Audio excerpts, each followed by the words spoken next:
The fire was long out, but the smoke never left Iron Mesa. A starving woman set her dented pot in the town square, cooking beans to remember who she was. A quiet cowboy named Eli Calder tasted her food and saw the fight she didn't yet know she'd joined. At the ranch, the foreman smirked, the barns whispered of an old fire, and water, real power in the desert, flowed only where greed allowed. She had one pot. He had one truth. Fairness still mattered.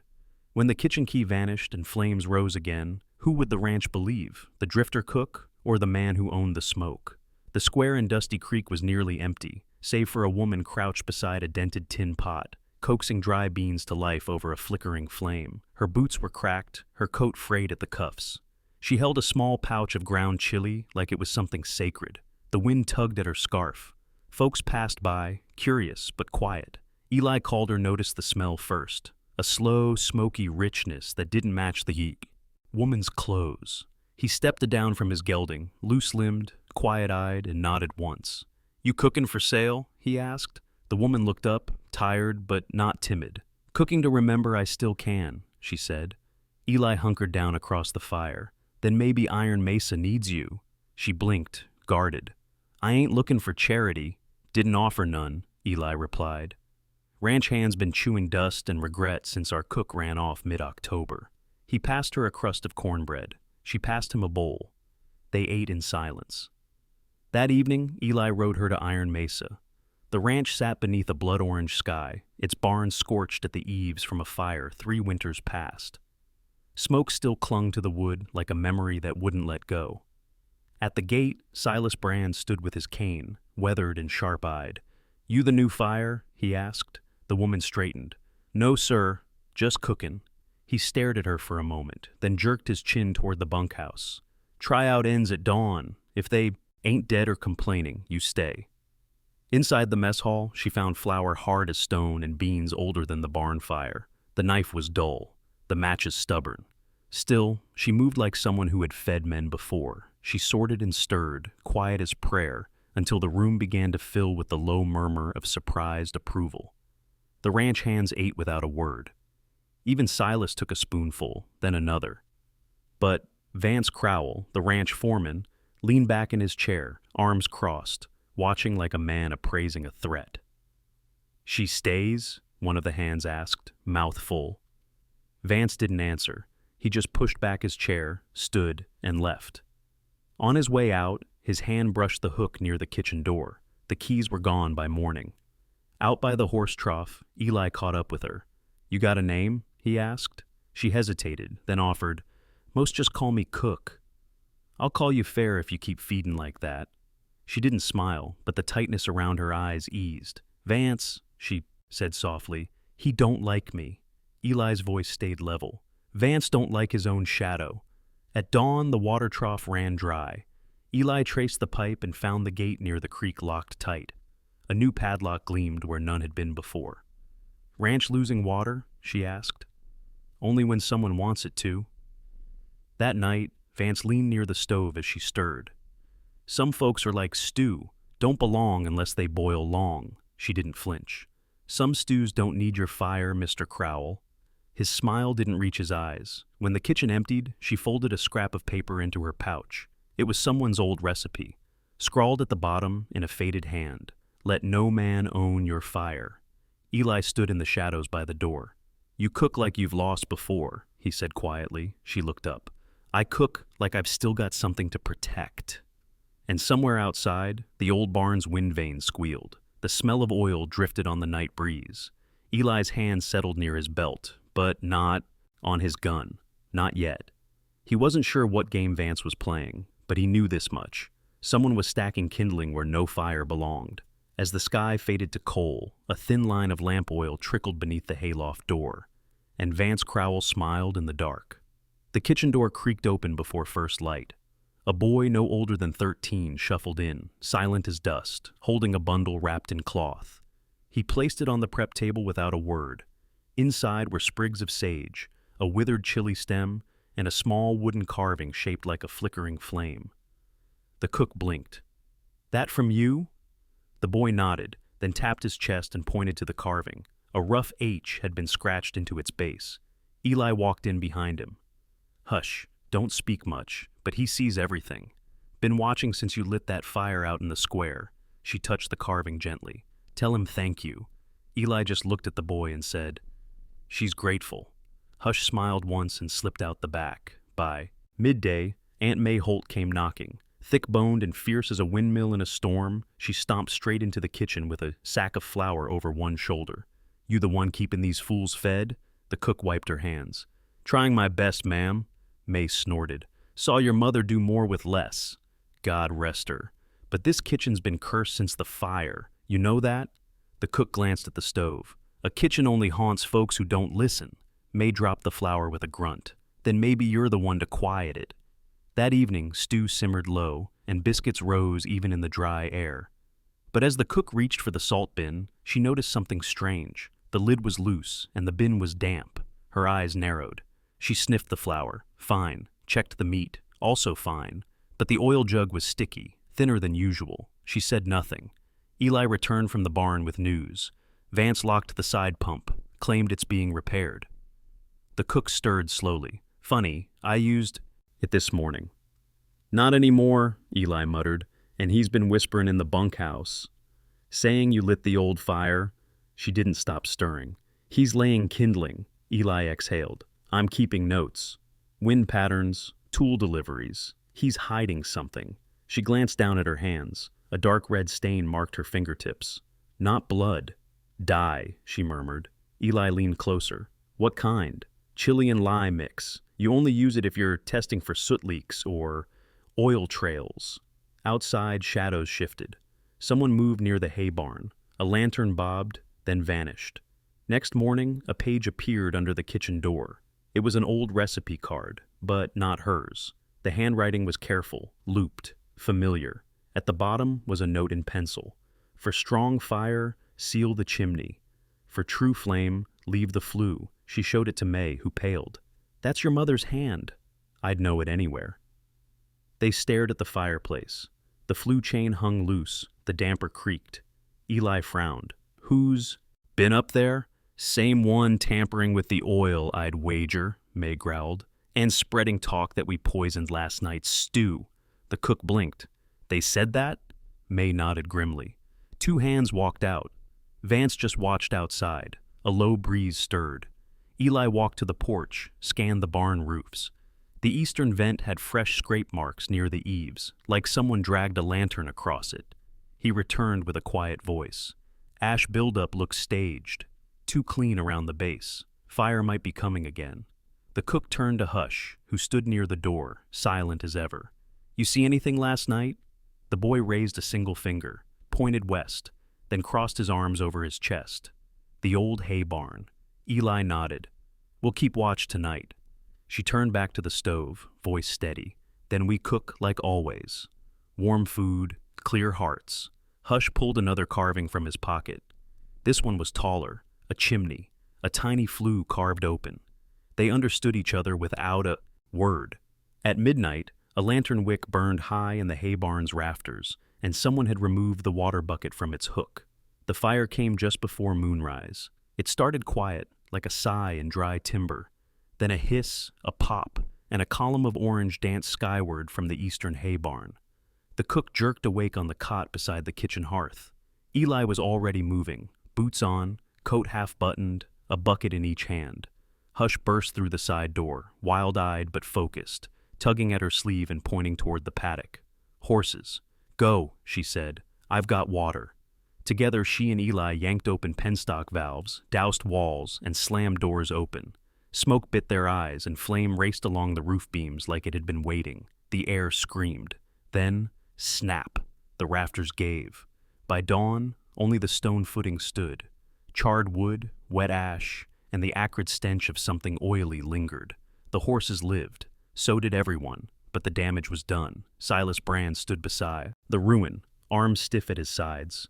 Old wounds in his lungs made his breath shallow and fast. Hadn't been a fire in 12 years, he rasped. Till now. The cook nodded. And yet the water bucket was gone. Vance stood nearby, rubbing his jaw like he wasn't quite surprised. Could be lightning. Or sparks from the stove. Eli crouched near the barn's foundation, brushing ash aside. Wind was out of the west, he muttered, but flame climbed east. And here, he held up a small chisel, stamped on the flat, Crowell and Company. The cook's eyes narrowed. Why would a foreman's chisel be buried under the boards? Vance's smile was tight. Old tool, could have been there years. Funny how the boards above it were brand new, Eli said softly. Vance didn't answer, just turned and walked toward the stables. Later, the cook stood with Aunt May over the ranch tally books. Missing line items, May said, thumbing pages. See here?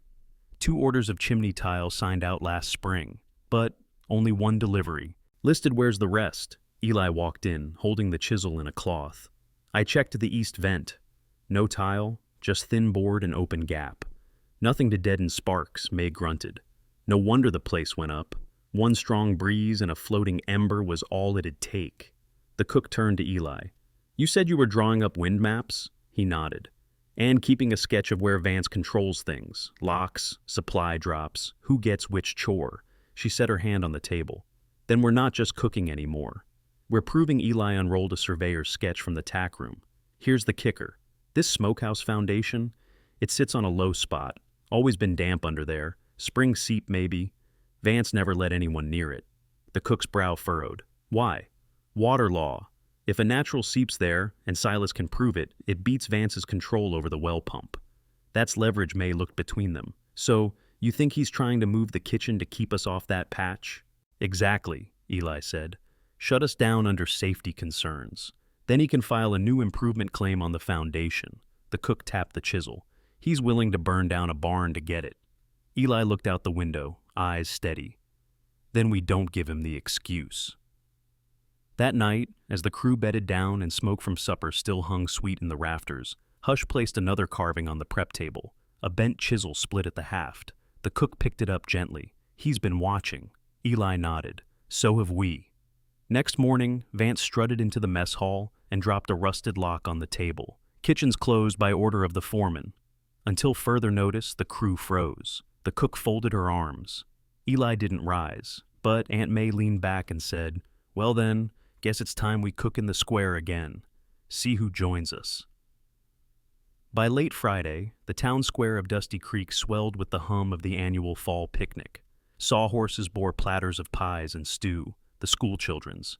Fiddle band warmed up near the blacksmith's tent, and gossip rode the wind heavier than wood smoke. Eli Calder stood at the edge of it all, hat low, watching as Vance Crowell strutted across the commons like a rooster full of corn mash. Behind him trailed a small crew of Iron Mesa ranch hands, all freshly shaven and uneasy. Vance had rounded them up before noon, barked orders about reputation and unified fronts, then handed out clean shirts and firm warnings. At the censor, beside the church tent, stood a folding table with 2 thick ledgers and the county clerk, Raina Mathers. It was the one spot folks weren't laughing or dancing.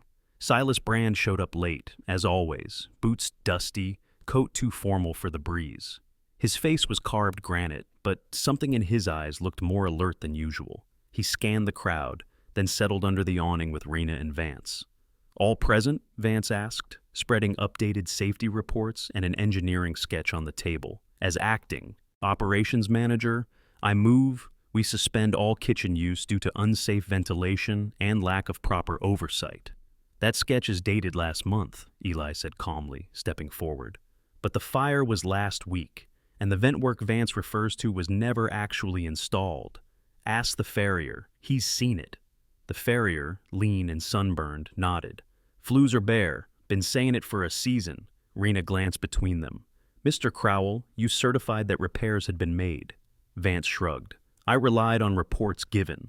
Eli lifted a scorched chisel from his satchel. We found this under the fire's point of origin, stamped with Vance's own supplier mark. The crowd stirred. A few murmurs turned into drawn-out whistles. Vance's jaw tightened. Aunt May stepped from the pie table, apron streaked with flour.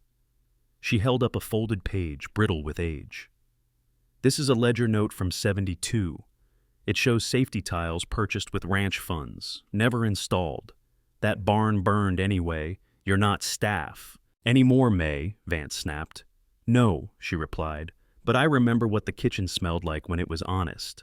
Then the cook came forward. She didn't raise her voice, didn't wag a finger, just set down a small leaf-wrapped bundle. "Corn cakes," she said. "No butter, no sugar, just corn, salt, and thyme. My mother cooked these on the trail. Silas, you ate them once." Silas blinked, then nodded slowly. "Back when this ranch was half its size." The crowd stilled. She looked to the clerk. "I ask for a safety inspection from the county and temporary co-stewardship of the kitchen under May's supervision."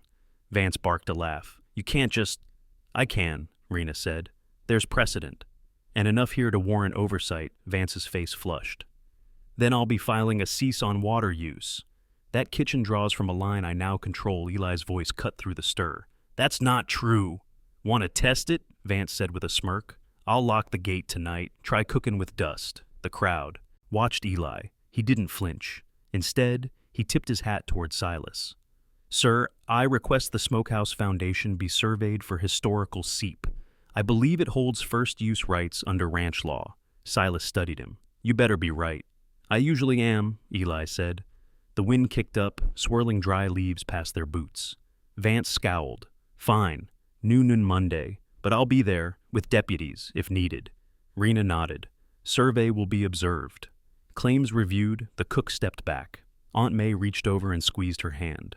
As the crowd returned to laughter and music, the line had been drawn, quietly, but sharp as a butcher's blade.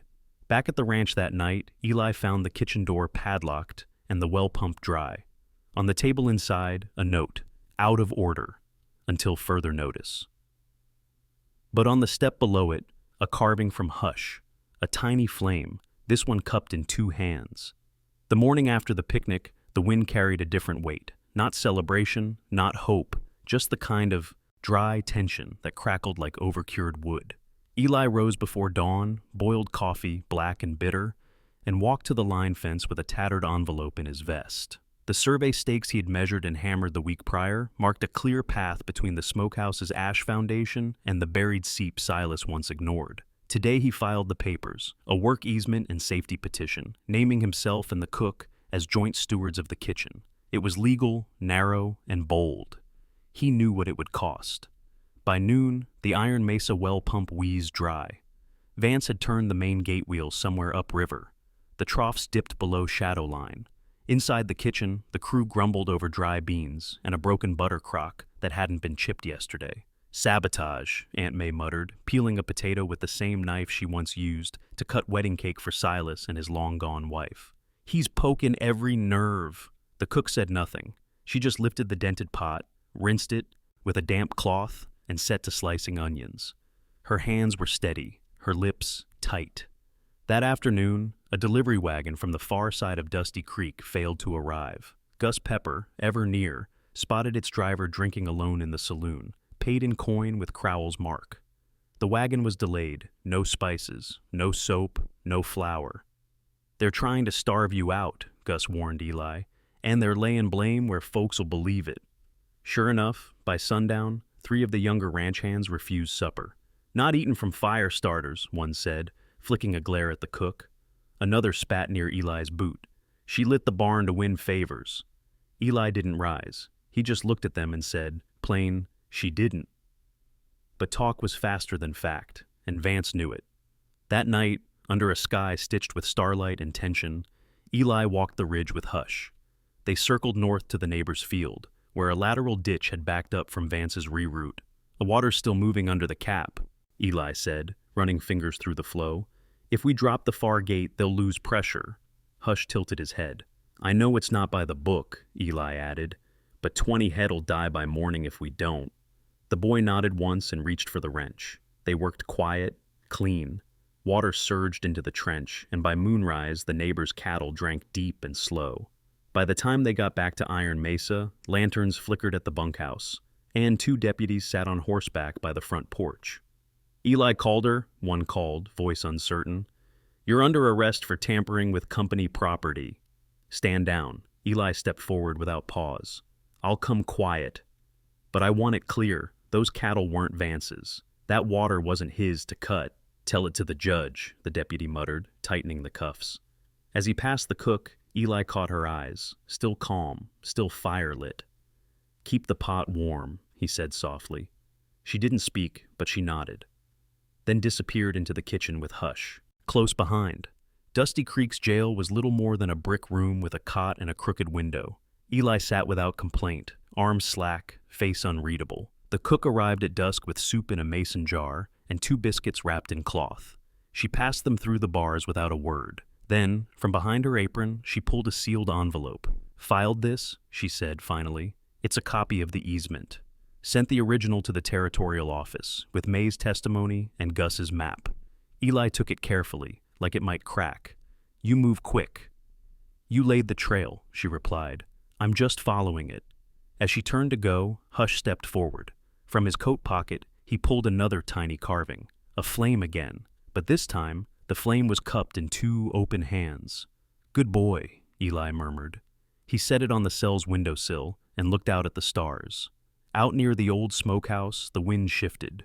A damp patch darkened the dirt, seeping upward where no water line ran. Something old was waking. Eli Calder sat on the edge of the cot, elbows on knees, staring at the cracked floor of Dusty Creek's jail.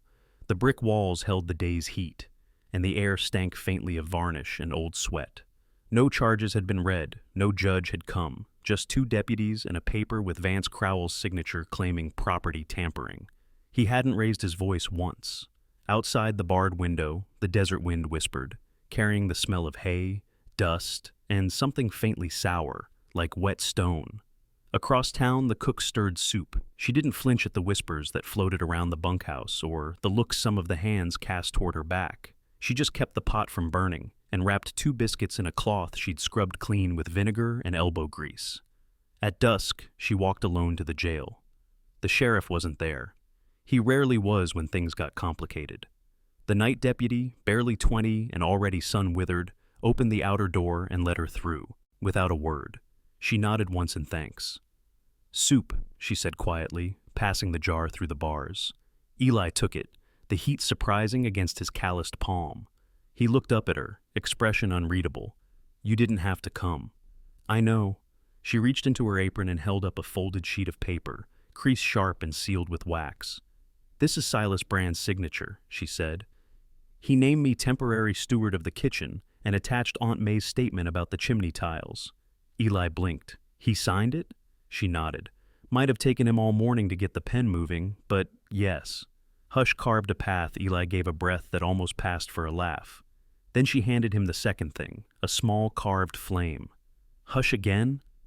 He said you shouldn't forget what the kitchen started. Eli held the carving in one hand and the soup in the other. He said nothing more, but the silence felt heavier now, not empty, full.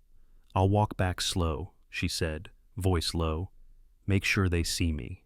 Leaving, he nodded. That matters. As the door closed behind her, Eli set the flame on the sill and ate in silence. The cot creaked when he laid back, arms folded behind his head, eyes on the shadowed ceiling. Somewhere in the night, a coyote yipped once, then went quiet. At Iron Mesa, the crew ate in fits and starts. A few refused, still nursing their doubts. But most found their way to the long bench outside the kitchen. The cook served each one with the same calm motion. Bowl, biscuit, spoon, no speeches, no favor. Aunt May stood behind her, arms crossed. She didn't serve, she didn't speak. But her presence was a wall, and even the loudest whisperers kept their distance. Inside the supply room, Hush crouched by the old foundation, damp stone, a line of dark soil that hadn't dried all day. He touched it with 2 fingers and sniffed. Cool, mineral-rich. Something was there. At first light, Eli was released. No apology, no explanation, just a nod from the same deputy who cuffed him. He stepped outside and blinked at the morning light, sharper than he remembered. The cook stood nearby, arms folded, hat low. Sheriff say anything? Didn't have to, she said. May's letter and your easement filing went to the county. They can't hold you without evidence. Eli nodded slowly, then turned toward the ranch. They walked in silence past the cottonwood tree, past the dry trough, past the blackened barn bones. Near the old smokehouse, Eli stopped. His boot sank half an inch. He knelt, pressed his hand to the soil, damp again. He looked toward the cook. You ever hear of a seep coming back to life? She shrugged. Maybe it never left. Eli stood, his back cracked with the motion. I think Vance knew, he said. and that's why he wanted this ground shut. The wind shifted, and a faint trickle whispered from under the stone. Eli glanced toward the bunkhouse, where men stirred at the sound of hooves. A crowd would gather soon, and when it did, he'd need more than quiet proof. He'd need the truth to walk out loud. The sun hadn't burned off the morning haze yet, when Eli Calder rolled out a canvas map across 2 sawhorses in the old barnyard. The smell of scorched timbers still clung to the air, but folks came anyway. Ranch hands, town folk, Aunt May, even the preacher from Dusty Creek. Silas Brand stood in the shadows of the porch, arms crossed, cane planted firm. Vance Crowell leaned against the rail with a smirk, arms folded like he already knew the ending. Eli's voice was quiet, but steady. Some folks don't trust words, so I brought drawings. He pointed with a whittled stick. This here's Iron Mesa, kitchen, barns, smokehouse. I walked every path, every line after the fire, took notes on wind, soot patterns. Where the burn bit deepest, he moved the stick along a sketched curve. Fire burned against the wind, not with it. Started low, right near the Soapwood store. Wind never blew that direction last week. Vance rolled his eyes. You gonna draw us bedtime? Stories, Calder? Eli didn't blink. No, sir. Just facts. A hush fell. The deacon stepped forward, then the farrier, each confirming Eli's account. Scorch lines running backward, oil swapped from the delivery list, and a curious absence of those chimney tiles Vance claimed were installed. Aunt May took her place beside the cook and pulled a yellowed page from her apron. This is the ledger Vance hid. Shows the ranch paid for those tiles, but they never arrived. Not to the kitchen, not to the flue. She paused. Because someone diverted the order. Eli nodded toward Hush, who stood by a waist-high contraption, a box rigged with tiny logs and flue tiles carved from soapstone scrap. The boy struck a match and lit the kindling inside. Smoke rose, curled, and stilled. No sparks, no wild flame. This is what should have been, Eli said, if those tiles were where they belonged. A quiet murmur spread, boots shuffled. A cough broke the silence. Then Vance stepped forward, voice cold. You, accusing me of arson, Calder? Eli didn't flinch. I'm saying there's a difference between what's broken and what's been tampered with. And you made sure things stayed broken. Vance's smirk cracked. You're nothing but a hand. A cook's errand boy, Eli took a breath. Then I'll let the man who owns this land speak. All heads turned. Silas Brand stepped forward slowly, leaning on his cane. His voice, gravelly but clear, carried across the yard. I didn't want to see it, he said. Didn't want to believe someone I trusted turned the crew against each other. But I remember the old kitchen. I remember trust and warmth and meals that fed more than bellies. He looked at the cook. That's been coming back, quietly. Steady, then he turned to Vance. You cut water, you cut wages, you cut corners, but you never fooled me completely. Vance's jaw tightened. You gave me power, Silas. I'm taking it back. As he said it, a deputy stepped forward and unrolled a paper, filed this morning. Based on testimony and ledgers. Vance Crowell, you're charged with misappropriation of funds, reckless endangerment, and obstruction of safety protocols. Vance turned red, then pale. This is ridiculous. But Silas raised a hand. You may leave now, Crowell. On foot, the deputy took his arm, not roughly, not showy, but the grip held. As they passed the cook, Vance's eyes darted toward the model flue, still burning steady. No sparks, no lies. Eli folded the map as folks began to drift closer, some clapping him on the shoulder, some thanking the cook with murmured apologies and shy nods. The mistrust that had lingered like smoke seemed to lift. Then, just as the yard started to empty, a sound, a soft splash. Hush pointed to the dirt floor of the old smokehouse. A dark patch had formed near the base. Not from rain, not from spilled soup. Water, Eli said softly, from underneath. The cook stepped forward, eyes narrowing. Seep? Looks like. Aunt May joined them, hands on her hips. Well now, that'd explain a few things. If that seep was always there, why did Vance want the kitchen shut down? And what else has been buried under Iron Mesa's soil? Besides truth? The barnyard had emptied out by dusk, but the discovery beneath the old smokehouse held everyone's attention tight. Eli knelt beside the dark patch of soil, fingers brushing the wet grit. No pipe ran beneath it, no spilled bucket. The ground had wept on its own. Seep water, Aunt May said, squinting in the low light. Slow and old. The cook crouched beside Eli, voice low. Vance knew. That's why he fought so hard to shut us down. Eli nodded. Seeps don't just matter to ranchers. They matter to land deeds. Water law. Silas joined them, cane tapping against a loose stone. Show me what you mean. Eli pointed to the spread of moisture and the slight incline leading toward the kitchen's back wall. This seep predates any improvements Vance filed. If the water source existed before he rerouted supplies or filed those safety notices, then his control claims got no legs to stand on. Silas grunted. You saying he tried to bury a water right? Not just bury it, the cook said. Use fire and fear to clear the kitchen off it. They followed the moisture trail into the smokehouse's crumbled edge. With Hush's help, Eli cleared a few burnt boards and unearthed a shallow stone basin, moss-lined, slick with decades of forgotten trickle. Silas ran a knuckle through the damp groove. I remember this, he muttered. Back when I was a hand here, it was always damp after rain. Never thought much of it. Aunt May stepped closer, lantern held high. You never needed to. The kitchen used to run honest.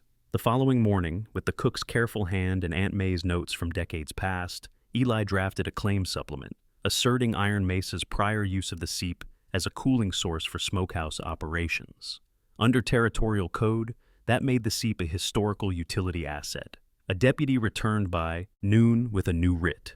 Property seizure of Vance's personal lockboxes and ledgers pending fraud investigation. Inside the ranch office, they found 2 sets of books, the official ledgers and the ones with erased ink, overlapping orders, and payments routed through a Crowell relative in Prescott. Silas stared at the stack of doctored papers. He used my silence like kindling. Eli looked him in the eye. But you didn't light the match. That evening, just before supper, the crew gathered around the long table outside the kitchen. No speeches, just quiet bowls of soup and biscuits passed down. The cook stood behind the pot, ladle in hand, sleeves rolled up, the same dented spoon clipped to her apron. One by one, hands that had once doubted her now reached to refill bowls. Someone left a sack of beans at the door. Another offered up a jar of peaches from home canning. Then Aunt May returned from the bunkhouse, holding a folded paper. You best see this. The cook opened it slow. Her fingers trembled. An old application, a ranch brand filing, 2 names signed in tight script, her mother's and Aunt May's. Iron Mesa Cooperative Kitchen. I thought we lost this, Aunt May whispered, when the old place burned and your mama passed. But Vance had it stashed. The cook stared at the paper, then up at Eli.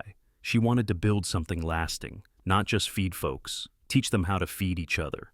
Silas cleared his throat. Well, seems that seed didn't burn after all. He pulled a clean sheet from his pocket and signed the bottom. You're not just cooking here, you're a partner. In name and ink, Eli looked out past the smokehouse, where the dirt still held that sheen of water. We've got a good start. Hush passed Eli a carving, a small ladle and a flame etched into it. He tucked it in his vest pocket. As dusk settled, the fire pit glowed soft. The crew lingered longer than usual. Laughter started small but grew. There was no swagger, no speeches, just neighbors breaking, bread under lantern light. The fire's out, but the work begins. Can this kitchen, and the hands that built it, hold strong when the next wind blows? The sun crept over Iron Mesa's ridgeline, throwing long gold lines across the cookhouse floor. The scent of wood smoke and sage drifted out the open door, where laughter, light and real, rose with the morning steam. Eli Calder stood beside the rebuilt smokehouse, his hat tipped back as he measured a row for tomatillo starts. The soil, rich and damp from the nearby seep, crumbled like cake between his fingers. Just right, he muttered. Behind him, Hush hammered the last slat into a tool rack. The boy had grown bolder, not with words, but with hands and rhythm. A carved sun hung from a leather loop on his belt. He caught Eli's eye and grinned. The cook stepped out from the kitchen, wiping her hands on her apron. Her cheeks held a flush from the stove, and her eyes bore the steady calm that had steadied them all these months. She carried 2 mugs, coffee strong, with a pinch of cinnamon. Eli accepted his with a nod. You still adding things without warning? Always, she said, leaning against the post beside him. Life needs layers. The co-op kitchen was no longer just an idea. It was wood and stone, sweat and seed. Silas Brand, grizzled, cane in hand, had made good on his signature. Wages were restored, shares were printed. Aunt May now taught 3 young hands how to cure meat, bake without butter, and stitch up a burn without panic. "You ever think," Eli said slowly, "this all started with one pot of beans in a square no one cared about?" The cook looked out toward the gate, where the dust still settled from passing wagons. One pot, one spoon, one person who said yes when it would have been easier to keep walking. They didn't speak for a time. The wind rustled through the cottonwood above the smokehouse. Somewhere inside, soup simmered low, and bread cracked its crust in the oven. Then came the thud of hooves. A rider approached from the west trail, Harvey Glenn, old rancher from Silt Creek. He swung down, hat in hand. "Got a letter from Prescott," he said. "Eastern buyers are trying to set their own grain rates. Told us we'd lose contracts if we didn't play ball." Eli raised an eyebrow. "How many ranches did they send that to?" "8, far as I know." The cook stepped forward. "How many kitchens do those ranches have?" Harvey blinked. "None like this." "Why?" She untied her apron, folded it, and handed it to Hush. "Because they've been negotiating with mouths empty." Time we fed the room that afternoon, 8 ranchers, men, women, kin, gathered at Iron Mesa, not around a desk, but a long table. Bowls of stew, loaves warm enough to soften butter, coffee poured like conversation. And in that room, folks didn't argue, they talked. By week's end, they'd formed a new agreement, a shared pricing ledger, a weekly garden swap, and printed cook notes for new hires. Recipes, yes, but also respect. Later, Silas asked Eli why it all worked. He shrugged. Same way a fire starts. One small light, dry kindling, and someone willing to kneel beside it, patient. The final surprise came in spring, a letter, thick, cream-colored, addressed to the cook by name. Inside, notice of brand renewal, Iron Mesa Cooperative Kitchen, validated by Territorial Office.